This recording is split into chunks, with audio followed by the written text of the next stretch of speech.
और बद्रीनाथ मंगलौर उपचुनाव की मतगणना इस वक्त जारी है। बद्रीनाथ में कांग्रेस उम्मीदवार आगे चल रहे हैं। लखपत सिंह बुटोला 195 वोट से इस वक्त आगे चल रहे हैं। मंगलौर में कांग्रेस उम्मीदवार आगे हैं। कांग्रेस के काजी निजामुद्दीन आगे चल रहे हैं। कांग्रेस प्रत्याशी काजी निजामुद्दीन 117 वोट से आगे चल रहे हैं। तो हम आपको बता रहे हैं कि आज दोनों जगहों पर उपचुनाव हो रहा है। बद्रीनाथ मंगलौर उपचुनाव की मतगणना जारी है। बद्रीनाथ में कांग्रेस उम्मीदवार आगे लखपत सिंह बुटोला। और इसी पर बातचीत करने के लिए पुलकित इस वक्त हमारे साथ मंगलौर से जुड़ गए हैं। पुलकित, यहां पर तो कांग्रेस आगे बढ़ती दिखाई दे रही है, फिलहाल स्थिति क्या है और अभी कितने राउंड की गिनती और बाकी है? जी देखिए, ताजा जानकारी ये है कि 2 राउंड की गिनती पूरी हो चुकी है और 2 राउंड में लगातार पहले और दूसरे राउंड में लगातार जो कांग्रेस के प्रत्याशी हैं काजी निजामुद्दीन वो आगे चल रहे हैं। उनको दूसरे राउंड में भी 4377 वोट मिले हैं और उनका जो बढ़त है उनकी वो और भी ज्यादा बन गई है। और जो उनसे जिससे वो लीड कर रहे हैं वो बसपा से लीड कर रहे हैं। सेकंड नंबर पर बसपा के प्रत्याशी चल रहे हैं जिनको दूसरे राउंड में 2948 वोट मिले हैं। तो कांग्रेस और बसपा के बीच इसमें कड़ी टक्कर होती हुई नजर आ रही है, जिस तरह की पहले भी यहाँ पर इस विधानसभा में होती रही है। जिस तरह से माना जा रहा था कि जो भाजपा के जो कैंडिडेट हैं करतार सिंह भड़ाना काफी हैवी वेट वो कैंडिडेट हैं और भाजपा के जो भी सीनियर नेता रहे हैं उन्होंने उनका प्रचार किया है। काफी जो स्टार प्रचारक है वो भी यहाँ पर आते रहे हैं, बड़ी बड़ी कैंपेनिंग यहाँ पर हुई है, लेकिन उसका असर यहाँ पर शुरुआती रुझान में होता हुआ नजर नहीं आ रहा है।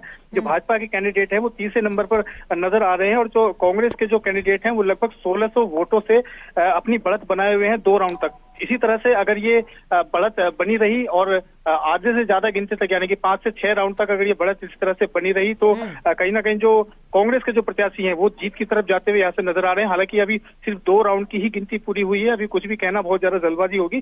लेकिन जिस तरह से जो 2022 के जो चुनाव के नतीजे थे उसमें काजी निजामुद्दीन ने कांग्रेस ने बहुत बेहद कम वोटों से उनको हार मिली थी और बसपा के प्रत्याशी जीते थे। तो इस वक्त भी बसपा और कांग्रेस के बीच में कांटे की टक्कर यहाँ पर होती हुई नजर आ रही है। जी, तो यहाँ पर यानी कि तीसरे नंबर पर बीजेपी बनी हुई है।